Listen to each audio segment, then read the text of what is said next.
Hi,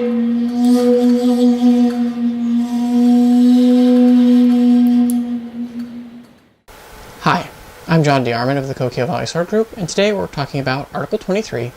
So, let's begin. Article 23, Holding Down the Pillow. Holding down the pillow is the teaching of perceiving the signs of your opponent's intention to strike, and thereby suppressing the head of the strike. That is to say, before the movement begins, with a free bearing of the void and reducing it to nothing. You should suppress the head with your spirit, with your body, and with your sword. When you perceive the signs, it is opportune to strike the opponent, to invade the opponent's distance, to intercept the opponent's attack, and to seize the initiative. This teaching applies to all fighting situations. You should practice this thoroughly. So, I guess the first thing to start off with is the pillow in question. In sort of our Western heritage, we think we hear holding down the pillow, and we get the vision of like taking a pillow and putting it over somebody's face and sort of smothering them. Of course, the Japanese pillow in this case that Musashi is referring to is not like our Western pillow at all, but is rather more like a block of wood with a cushion over top that rests on the back of the head when you're sleeping. The feeling, therefore, is to firmly hold the pillow down to keep it from moving. However, the imagery of smothering the opponent is in the same vein, so it's okay to think of it that way. So, what are we talking about here? Smothering the opponent's attack, right? Forestalling it before it even gets a chance to really come into being. Stopping it before it starts, in other words. The key to this is, of course, to perceive the motion of the attack.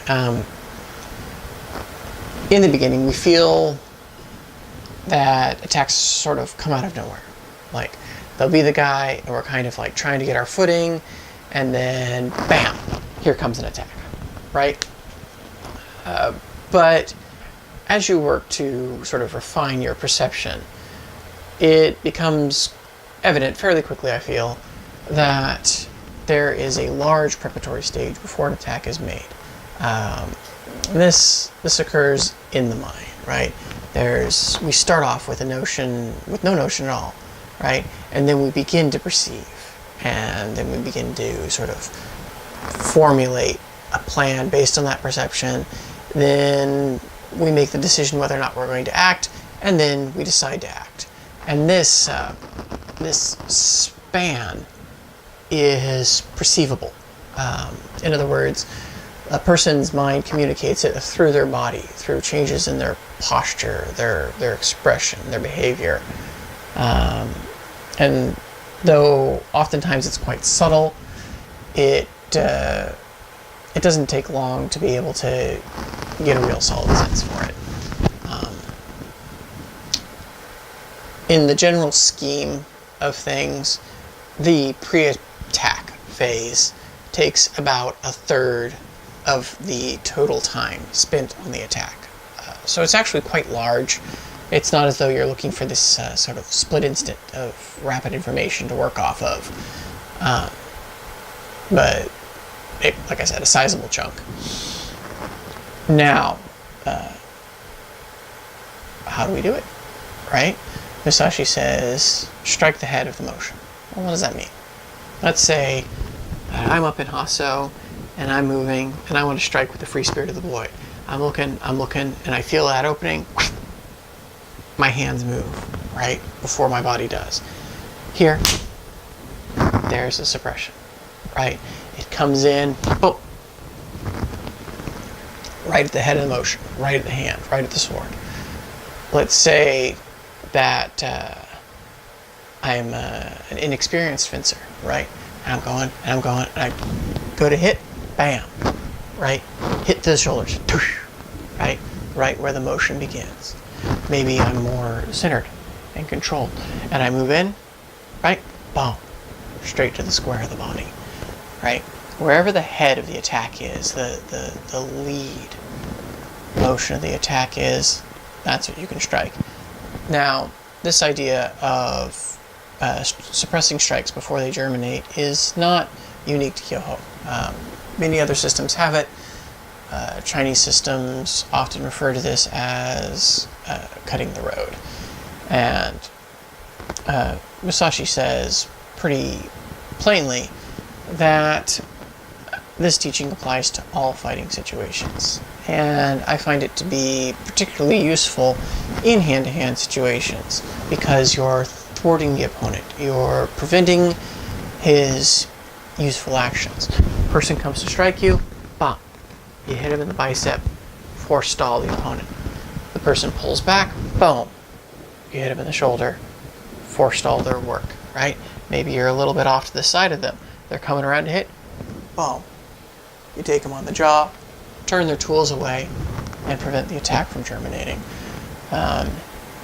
This kind of constant irritation and aggravation in hand-to-hand fighting is quite beneficial in breaking their will to fight you, right?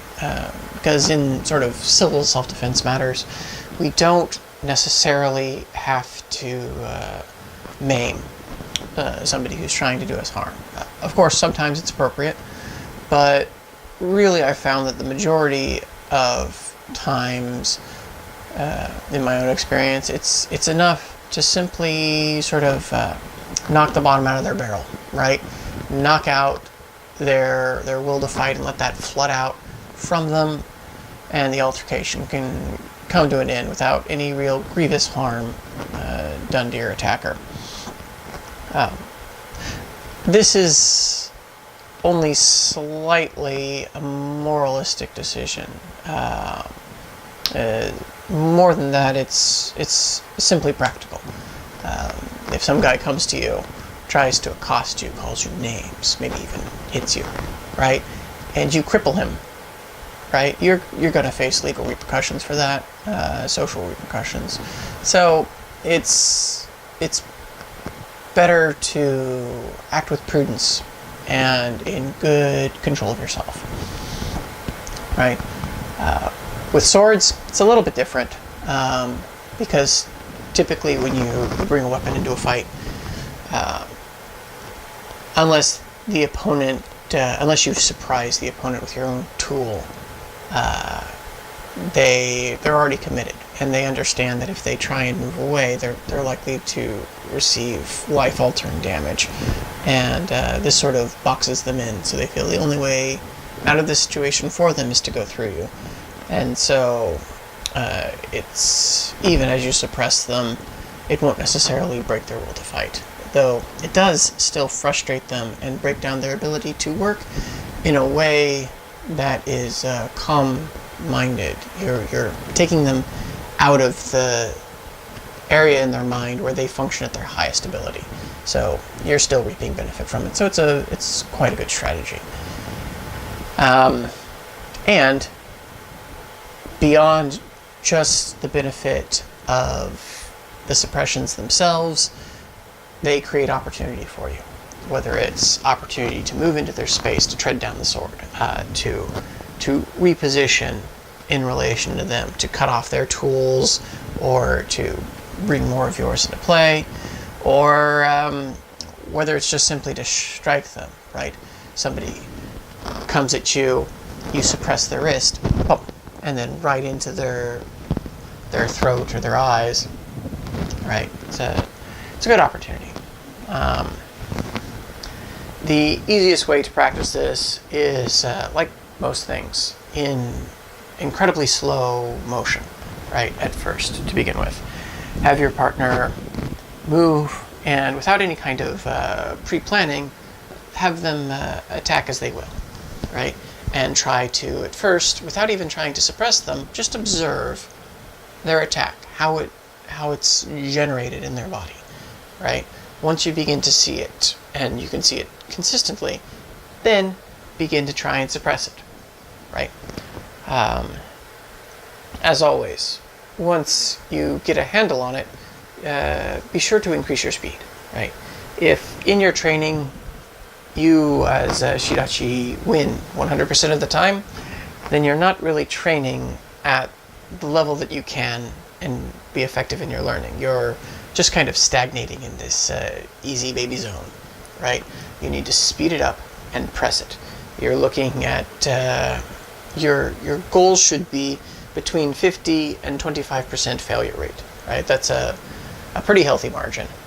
And be willing to accept that you can fail, right? A lot of people, especially students, they understand intellectually that they're not good at things, especially new things, but when it comes to actually doing them and they mess up, they feel disheartened by it, like, oh, I'm less of a person, even though obviously you're not, you're just learning. So keep your perspective. And as always, if you want to understand this work, you have to pick up a sword and go train.